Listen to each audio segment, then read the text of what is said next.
Hey man, you don't mind if I play through, do you? Sure can. Welcome to Playing Through. Hey MF'ers, we're back. 2025 and the weather sucks. And I mean sucks. We're sitting inside right now. It is snowing to beat the band. We're supposed to get like maybe 5 to 8 more inches of snow today. Not helping out the golf for sure. But we are excited to actually get started this year again. It's 2025. We got some new initiatives. We already spoke to you guys a little bit about the veterans thing we got coming up. Yep. But today we wanted to kind of get on here and just chat a little bit, you know, podcast style, about what's been the biggest news so far in the golf world has been what, Dino? Pace of play is horrible. Love it. Yep. Now it's about time that at least it's getting some light shine on it. Oh, big time. I mean, we've always said one of the worst things in the world is to go out and play 5-hour freaking rounds of golf. And now even the pros are getting pissed about it. Yeah. I mean, LPGA, PGA, you name it. We got Rory Tuck speaking up, and Nelly Corda, you name it. So we know that one of the pushbacks people will talk about is that, you know, in pro golf they're playing for a lot of money. You know, they should take their time, line up shots. I get it. I get that too. But yes, everybody's playing in the same rules. It's no different. We were just kind of joking about this. If I am in the NBA Finals, it's a pretty important, you know, situation. If I go to the free throw line with a minute left, do I want 12 or 15 seconds to shoot my free throw? Sure I do. But the rule is 10. Yeah. No doubt. You have to have a shot clock. You have to do a lot of things. Everybody's in the same rules. Guess what? You're going to have to learn to play a little faster. Hey, every major sport is going to some type of a clock. Yes. Pace of play. Yep, exactly. Baseball. I mean, baseball rooted, you know, in history about how you play the game, and even they went to a pitch clock because their fans didn't want to sit out there for 5 hours to watch a baseball game. Today's day and age, we all are about instant gratification, and being out on the golf course is not a 5-hour gratification for anybody. What's our rule? 3.5 hours usually? Yeah, 3.5. I mean, and obviously if you're bigger groups, you might maybe get a little bit more, but for the most part, I mean, you got to keep pace of play moving. So we love the fact that the message this year so far has been, you know, pace of play is an issue. Yeah. We need to speed up the game. Works perfect for us and our brand. Yeah. Faster golf is definitely, that's what we're all about. Yep. We're starting and ending there. And obviously all the stuff we do in between, some of this podcast, some of the cool guests we hope to get on this year, and some of the initiatives we got going on with just little videos and stuff. And one of them is Dino Breaking 80. We got a couple installments there so far. After this podcast today, we're actually going to go in and play around a little bit with part 3 of that. And I'm telling you what, Dino is going to be he's going to be breaking 70, I think. Turn it up. I'm just going to leave my driver in the bag. I'm going to leave it at home. Right, exactly. Leave it at home. Not a bad idea. So we got a couple different video ideas this year. I mean, obviously last year was kind of a brand awareness thing, letting people know who we are, what we're doing. A couple little videos we did share. It was just us basically experimenting. So everybody knows last year, Keith and I really just kind of got this started. A couple of guys who just love to play golf, 2 different skill levels, 2 different, knowledge levels of the game.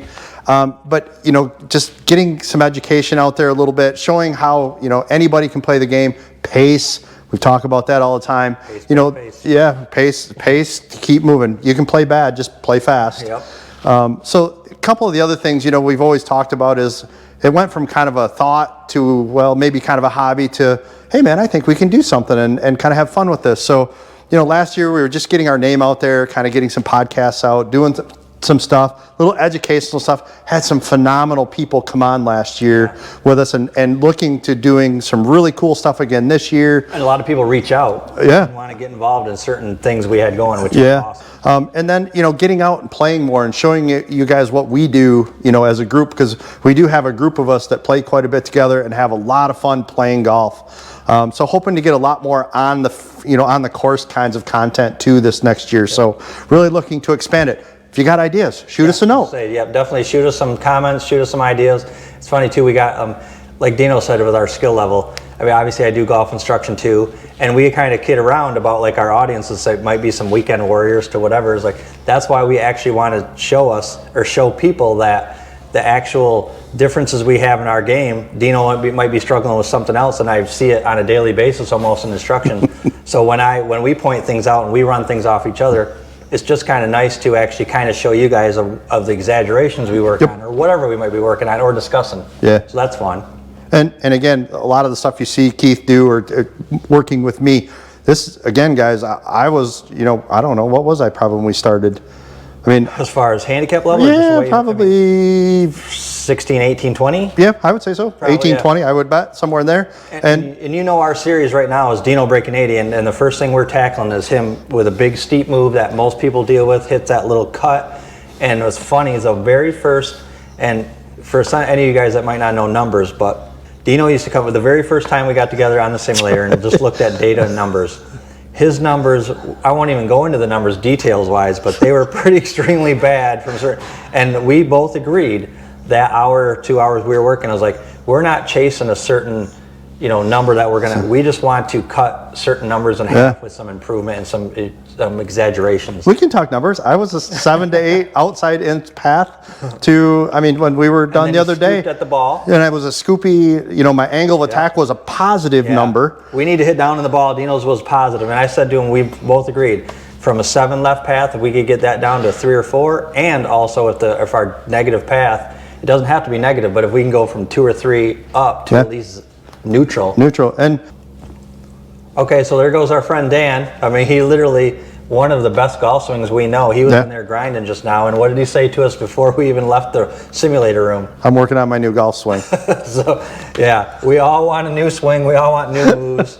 But people, and that's one of the things we try to highlight with some of the instructional series that Dino and I do, that the littlest changes, the improvement comes from a lot of work, a lot of time, and a lot of repetition, and a lot of exaggeration and stuff like that. So this game is hard.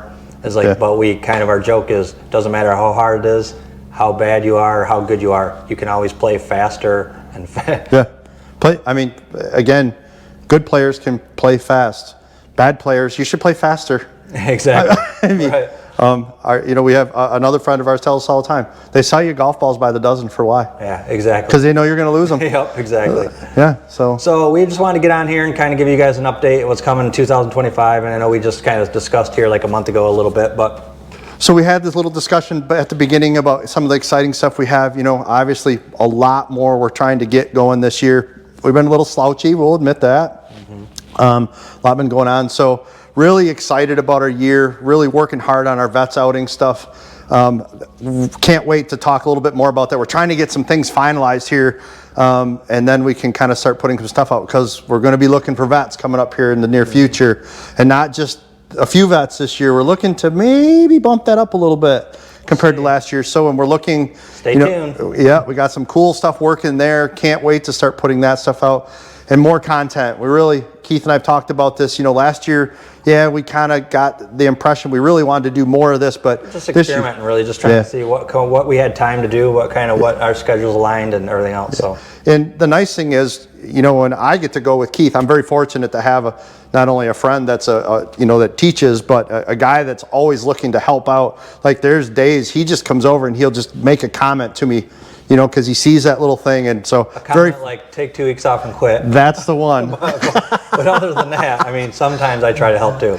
Keith does a great job with that. So we'd like to get stuff like that too, to show what we're doing out on the course. So because again, we're so fortunate to have the equipment we do have, with the simulators. The numbers don't lie. Keith has told me that from day one, the first day that we started working on fixing my swing a couple years ago. We started tweaking stuff. The numbers don't lie. So we're so fortunate to have, especially here in Michigan, because we're dealing with our winter, which absolutely sucks. A lot of lessons I give, I actually tell if I have a monitor or a simulator, whatever, I always say, obviously the numbers don't lie, but once that club hits that ball and that ball leaves the ground and goes into the air, we have factual numbers we can base anything off of. Those are factual numbers that is accurate within a foot. Now, and you can't deny those numbers. You can't fight them. But that being said, when that club hits that ball, the club was delivered to that ball in a certain way. Now, that certain way can be opinion based on instruction and by instructor. Oh, gosh, yeah. And mine is always usually 100% correct, so that's the good news. And Dino knows that. But that being said, we know that when we try to supply any type of instruction for you guys to watch, like me working with Dino, we're also trying to show you guys what certain numbers mean. So that's kind of, it's fun for us to do that and showcase that. So, and Dino, we like I said, we've always tried to start with his number and then work from that number. I like it because what's really helped me, the numbers I see when we're in here on the simulator, but when I actually go out and I'm playing and I see a flight path, I know why it does that now. Like before I really got into the idea about the swing, you know, working with you and talking about swings and how this is supposed to work and pass and all the stuff. I'm a clubber. I just go out there and hit golf balls, and I hit this big banana most slice. people are. Yeah, I mean, I just hit this big banana slice. So now I go in there, I hit golf balls, I see these numbers. So like, to me, I can even kind of tell about where my path is, like just by a flight path now, right? Yeah. Or if my club face is just a little bit open, because you get this really nice with just a little bit of a turn. I mean, so to me, you know, it's helped me just understand too, because on the golf course sometimes, even the best of golfers, and I've seen you do this, you have days where it just isn't really quite right. You make little adjustments, so it's like you can do things that you're going, man, I'm just not getting that club face really, you know, in the right spot.